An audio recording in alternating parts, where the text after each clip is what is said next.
Good morning everybody! Good morning po sa ating lahat. So nandito tayo ngayon sa function hall dahil busy dito ngayon dahil nag-ooperation sila. Ligate sa mga aso na babae. Ayan na, this is the moment of truth kung saan pinaka-aantay po talaga na mangyari din for Chuchay at sa mga the rest of the puppies dito sa Hinaguan guys kasi dumadami na din sila. So naisipan ni Brenda na ipaligate na nga yung mga aso na babae kasi lalo na si Chuchay, nakailang anak na din, yung mga pas-pas pa niya noon hindi ba ganda yung pagbubuntis niya, so kawawa yung mga puppies. So ang dami, hindi ko lang siya pwedeng i-focus guys ha kasi baka bawal tayo dito, pero ongoing na sila, ang dami. And kakilala ni Gwen yung mga nag-ooperate dito na mga doktor din para sa sa mga aso. So napaka busy ng umaga ngayon. So hindi lang natin siya ipo-focus guys kasi ayan si Auntie Merlin, bit-bit din niya yung aso niya. Ayan, hindi ko lang pwede talaga siya. Pati yung mga pusa guys, sila Mumay. Ayan, ipapaligate din talaga nila. Ayan, Ang dami nila from Alubihid ba to sila or sa Naawan? Ayan. Kasi noon si Gwen nag-a-assist din sa kanila kasama sa grupo nila. So, si Gwen yung nag-recommend neto kay Brenda. Napakaaga nila kaninang dumating. How are you, my love? Oh, relax lang ni ha. Ikaw ang next. Si Chuchay is medyo na drowsy na siya kasi na-injekan na to, naantay na lang siya. Ibang mga pusa guys, kinulong muna namin sila habang hindi pa sila na i-injekan. Hala, nagamit talaga tong ni Brenda ito. Gyara mo. For safety ni ninyo. Hala, may nakalabas ata. Oh, busy sila guys. Ayan, nagkabisihan na doon.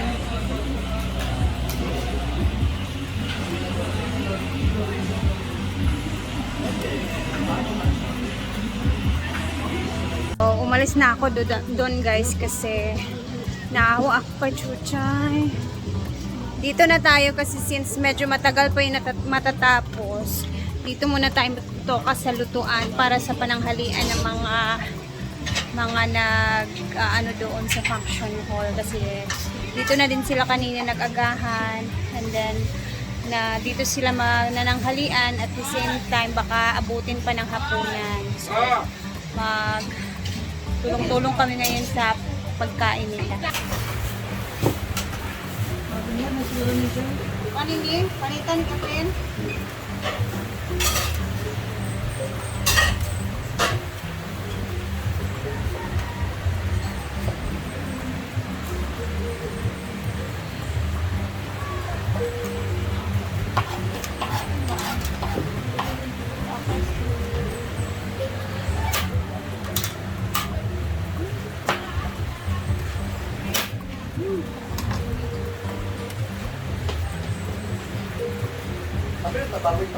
Ano mo si madam? Ha? Ano mo si madam nga naipon dira? Ano kapon? Kung nga pa na isla kanina yun, ako madaan sa Sa karton. Oh.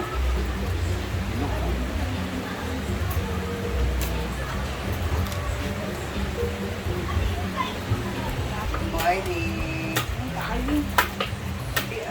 Kabila ako sa kabila.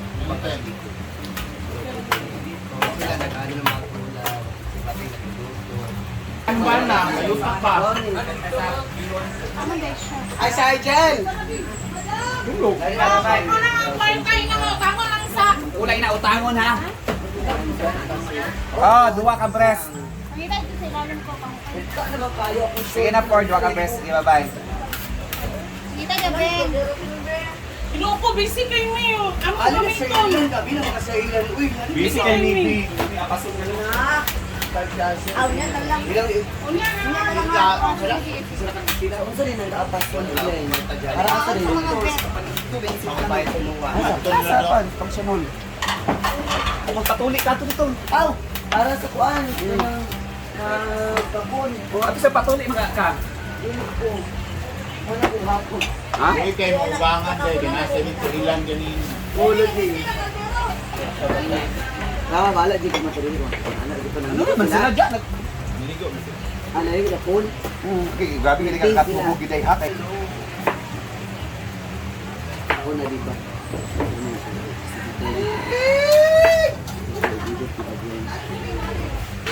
Palumbay na gano'n.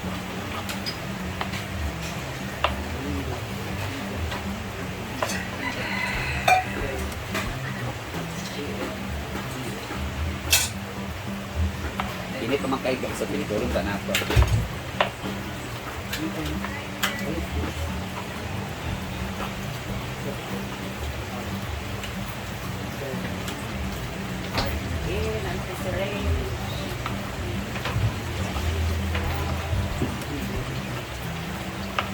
Di ko pa kayo napantado.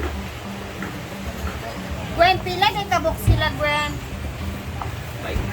Sajan, Oh, hindi ka sa daw anak si Limuel. Ang mga kanang tao, nagkita ni gabi. kanang tao dyan, mga tao. Pero nagamit man ako. Kaya wala bugay makakagibangon. Mga 4,000 yan mo na. So, dito na si Bating. Luluto natin sila dito, guys. Apritada and tanghon naman dito. Kauno nating. Kala?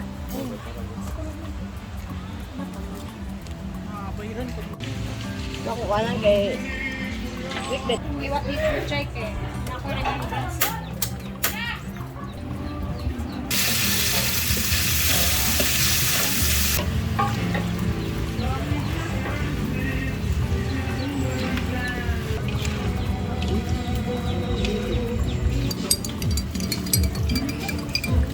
ang sisig na lima na.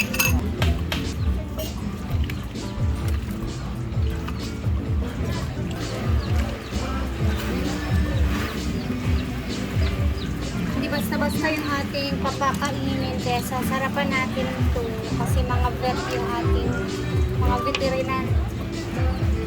veterinarian yung ating papakainin ngayon. So, sarapan natin yung ating mga pagkain.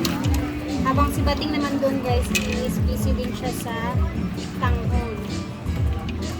And si Britney is nagluluto din ng adobo. And bali 20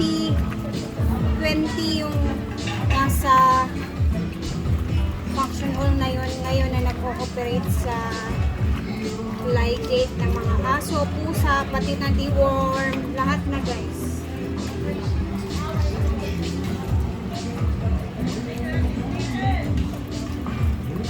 Tapos, yung ibang mga stray dog, libre yun sila sa pag-inject or deworm. Pwede naman siya bitbitin. Pero ano, may mga stray dogs kasi guys, sila yung mga libre. So, may mga iba na nakita din nila, pinitbit na din doon. And may mga kalapit din na mga kapitbahay na nagbitbit din ng mga aso nila, pusa, nakutubig.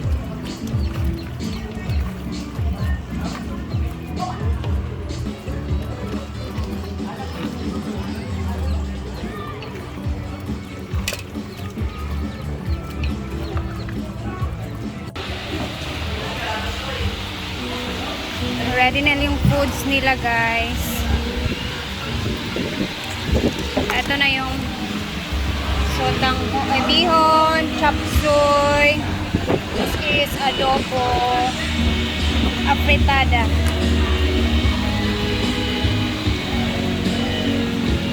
So pagkatapos nila dyan, diretso na sila dito. Ay, ayan na yung mga natatapos na mga dogs. Guys, nga tayo mag-video doon kasi kailangan nilang alternate para sa pagkain para diretso yung ano nila, trabaho. So, Sir Matthew, andito na si Tonton. Pinapunta ko talaga siya para mabigay yung gift mo for the Merry Christmas. Gani! Kalong pwede ako gabi man lang ba? Apa? Ala! Liyawo. Ala! Thank you, thank you. Thank you sa nagkatagan eh. Wala ko kabalong kinsa siya. Basta kay thank you. Paabs daw, paabs.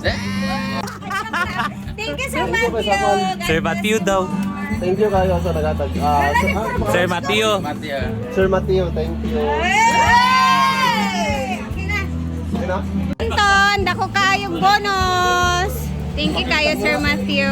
Balak ka. Mag-relax-relax na kami, guys. And kumain na din kami dito sa taas. Paisa-isa kaming kumain dahil busy-busy din talaga, no? And then yung garden, mamaya tingnan natin dahil inaayos na din nila doon. Napakaganda na ng itsura. Hindi pa sila kumakain doon sa function hall kasi grabe sila straight yung trabaho nila.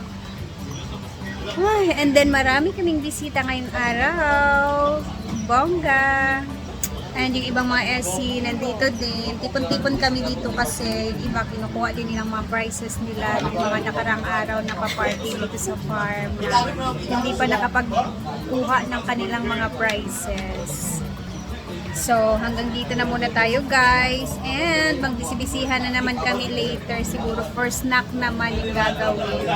And sa hapunan. So, ayan. Antay-antay lang kami dito sa mga signal na mga pwedeng gawin namin dito sa farm. And thank you for always watching. Thank you nga pala again kay Sir Matthew, Sir Manto. Ayan. Sana nakita mo yung video na to, Sir. And ayun, nabigay ko na kay Tonton yung gift mo sa kanya.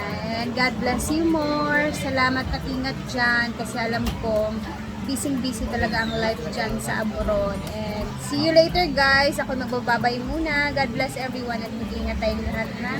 Bye!